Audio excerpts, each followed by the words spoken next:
The Akāśagarbha Sūtra was named after the Bodhisattva Ākāśagarbha in Tibetan Namkhin Ningpo, which we could translate as essence of space or matrix of space, but we chose not to translate it, but leave his name in Sanskrit.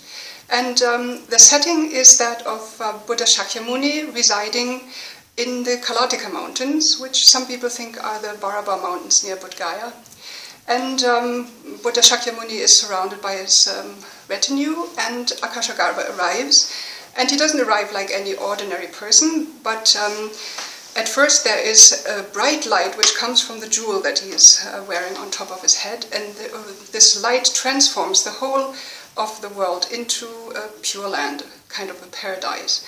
And so he arrives, and the Bodhisattva Maitreya is then asking Buddha Shakyamuni, so who is this Bodhisattva Akāśagarbha? And the answer of Buddha Shakyamuni then forms the major part of the sutra.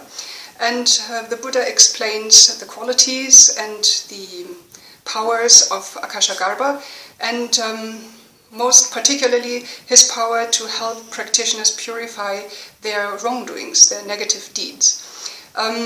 And he also explains how practitioners should pray to Akāśagarbha, which kind of offerings and mantras they should offer in order to purify. And there's one interesting detail, which is that the purification actually takes place in a dream. So we have to invite Akāśagarbha to come in our dream, and there we will confess our wrongdoings, and there Akāśagarbha will purify our wrongdoings. One of the prominent themes in the sutra is Mahayana ethics.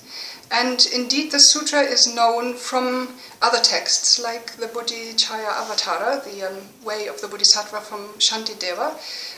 In this text, Shantideva recommends Bodhisattva practitioners to study the Ākāśagarbha Sutra in order to know about ethics and the Bodhisattva training. Also, Sakya Pandita and Jamgon Kongtrul, later Tibetan masters, they mention the Ākāśagarbha Sutra as a reference text. And the interesting thing here is that ethics is discussed from the point of view of failure.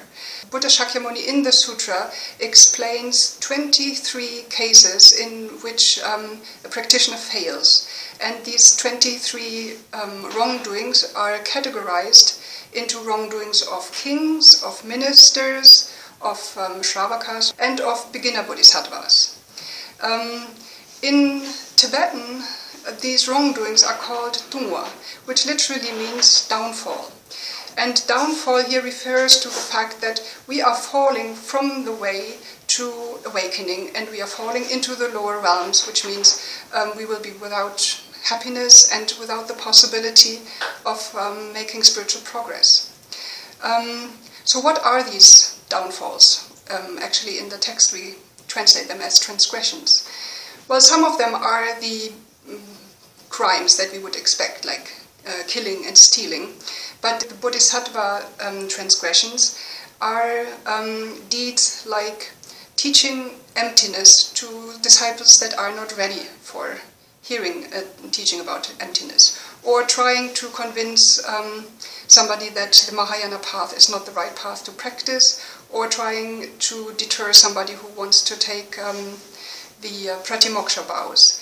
So the interesting thing in reading this sutra is that a lot of these downfalls are not expressed as abstract principles, but rather the Buddha gives us a narrative. For example, monks in a certain situation teaching on emptiness. So we are told for each downfall a little narrative.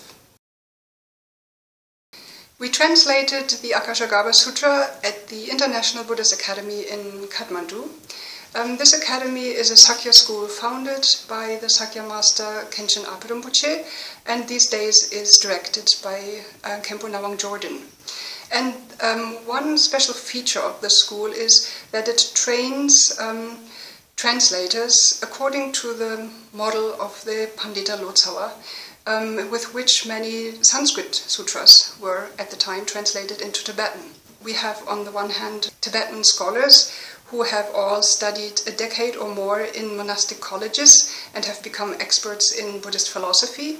And the Lotsawas, the translators, in this case are Westerners, practitioners, but also with academic background, who then will work together in a team, this Pandita Lotsawa team, in order to produce translations. And this is a bit of a presumptuous word, because we were all beginners. But anyway, that was our ideal. And in the case of the Ākāśagarbha Sūtra, we were a team of 4, 2 Tibetan scholars, Nawang Tenzin and Jampa Tenzin, and 2 Western translators, Christian Bernhard and myself. And we worked in such a way that we divided the text in half, and one half was translated by Nawang Tenzin and Christian, the other one by Jampa Tenzin and myself, and then we switched work and corrected the work of the other team. And that was a time-consuming process, but it was necessary.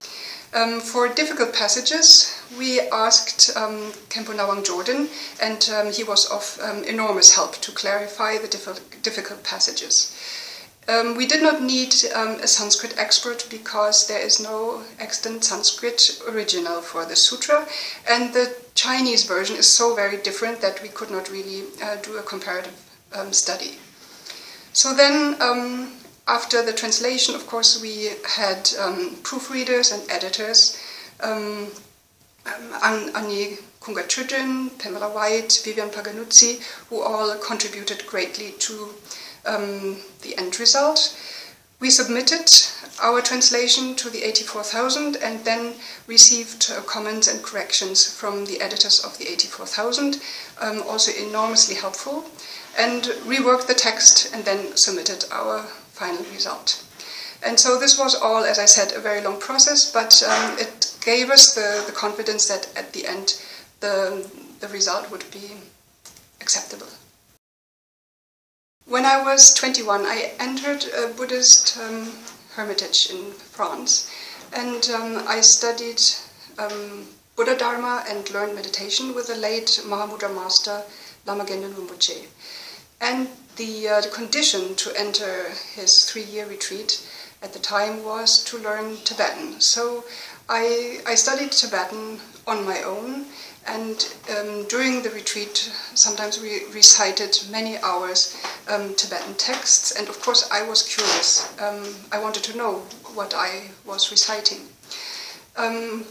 Our teacher, Lama Genden, at the time said, right now you will all practice in Tibetan, but in the future people will understand the texts from within, and you will translate texts and then one day practice in your own languages.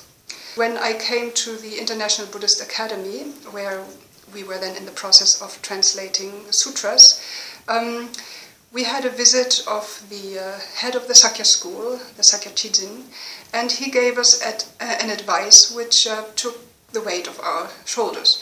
Because he said, don't worry whether your translation will be perfect, because of course it will be not. In the beginning, translators make mistakes, but based on their work, in the future other translators can improve.